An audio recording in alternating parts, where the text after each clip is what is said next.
Assalamualaikum, selamat datang di channel Elan Kausa, channel berisi konten yang mudah-mudahan kamu suka.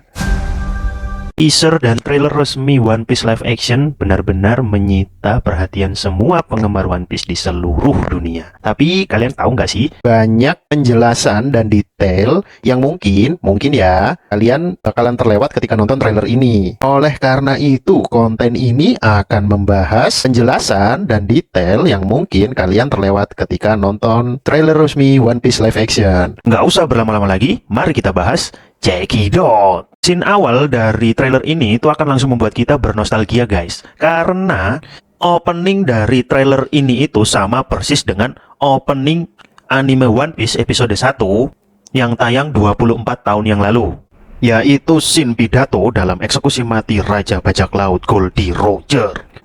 Dan di antara barisan penonton, kalian pasti mengira saya akan membahas si jubah hijau ini, ya kan? Tapi enggak, guys. Itu tuh terlalu mainstream karena sudah disebutkan oleh ratusan YouTuber dan netizen di luar sana. Yang ingin saya bahas adalah pria di seberangnya si Dragon ini. Saya itu curiga, ketika seluruh penonton itu pada heboh mendengar pengumuman tentang One Piece dari Roger, ini si Mang Udin yang satu ini tuh malah cuman diem dan ngelirik-ngelirik doang, nggak ikut heboh. Aneh banget kan? Jangan-jangan dia itu salah satu karakter lain yang nonton eksekusi Roger. Ya tapi kalau ternyata dia bukan siapa-siapa ya sudah sih ya.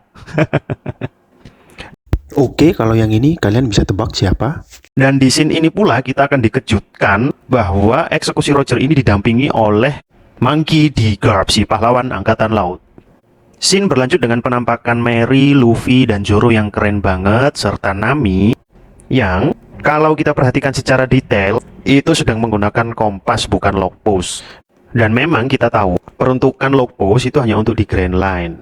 Kemudian scene berlanjut ke Luffy yang sedang mencoba merekrut anggota baru yaitu Newsku dan gagal. Scene berlanjut ke adegan tong tempat sembunyi Luffy dari pusaran air laut. Yang tong tersebut ternyata membawa Luffy terjebak di antara proses perampokan dari bajak laut Alvida. Yang dimana ini sangat berbeda dengan manga ataupun anime, yaitu kalau di anime yang dibajak adalah kapal pesiar besar, kalau di sini kapal kecil ya.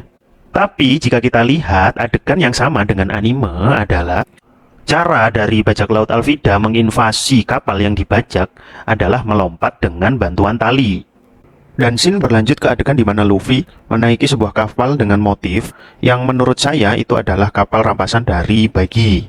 Yang kemudian Nami, Luffy, dan Zoro dikejutkan dengan tanda merah di langit, yang menurut saya tanda merah ini adalah perbuatan Usopp untuk menghalau bajak laut yang dikira saat itu oleh Usopp adalah Buggy, padahal yang datang adalah Luffy. Dan next scene berlanjut ke presentasi bendera Jolly Roger Straw Hat Spirits oleh Luffy, dan yang pasti berakhir nggak dipakai ya. Dan langsung berpindah lagi scene ke penjelasan Nona Navigator tentang Grand Line. Dan di sini sekilas kita diperlihatkan scene sebuah kapal besar yang dihantam ombak, yang ketika kita pause dan kita perjelas lagi, dan saya yakini ini adalah kapal dari bajak laut Zeff atau Chef Zeff, si pemilik Baratie. Jadi bisa dipastikan ini adalah scene flashback dari karakter Sanji.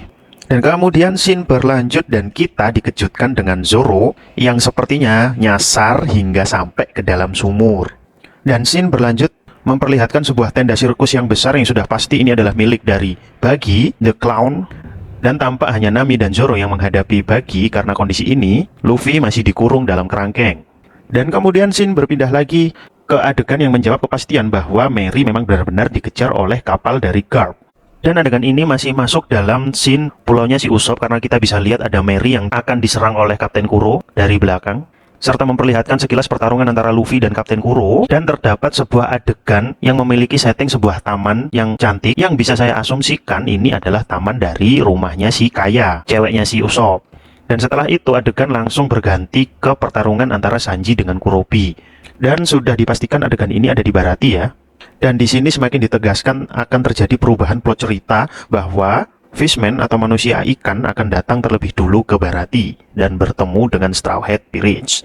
Karena sudah sangat jelas ini Arlong itu ngelempar Luffy melalui pintu Baratie. Dan setelah adegan Arlong, selanjutnya kita akan ditunjukkan adegan dari Mihawk, yang tentu saja akan bertarung melawan Zoro, dan terdapat sekilas adegan Zoro yang mengatakan kepada Luffy bahwa Luffy akan menjadi kaptennya hingga akhir.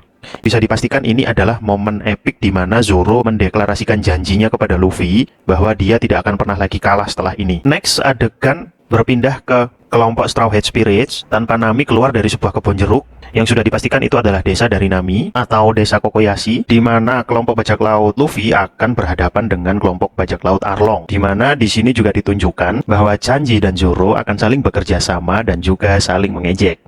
Kemudian scene berlanjut ke penampakan dari gedung Arlong dan Arlong itu sendiri, yang kemudian ditampakkan tentang kesedihan Nami dan sebuah adegan yang menurut Oda Sensei adalah adegan paling epik dan sempurna dalam live action ini, yaitu ketika Nami benar-benar minta tolong ke Luffy untuk diselamatkan dari Arlong. Yang bisa dilihat bahwa Luffy memenuhi permintaan Nami dengan cara menghancurkan tempat yang pernah mengurung Nami dan bertarung hingga mengalahkan Arlong. Dan yang berbeda dari anime di sini, Straw Hat Spirits datang hanya berlima tanpa adanya warga desa Kokoyashi seperti yang ada di anime.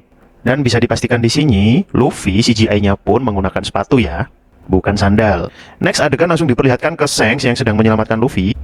Di sini jika kita pause, posisi dari tubuh Shanks ini akan memperlihatkan secara nyata bagaimana dia kehilangan tangan kirinya ketika melindungi Luffy. Dan oke, saya tahu pasti kalian semua pada protes.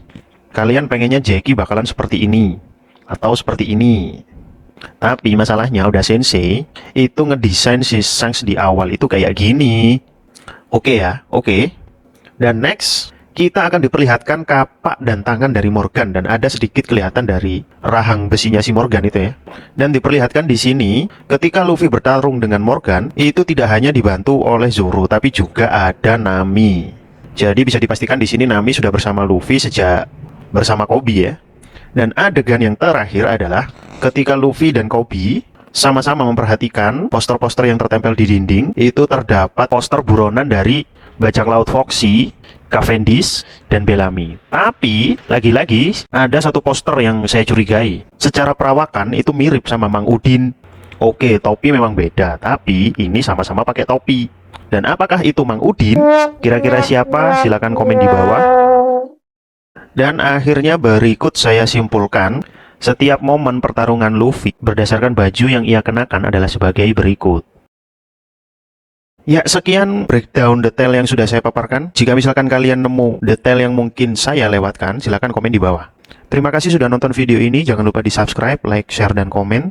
Terima kasih. Assalamualaikum. Yo.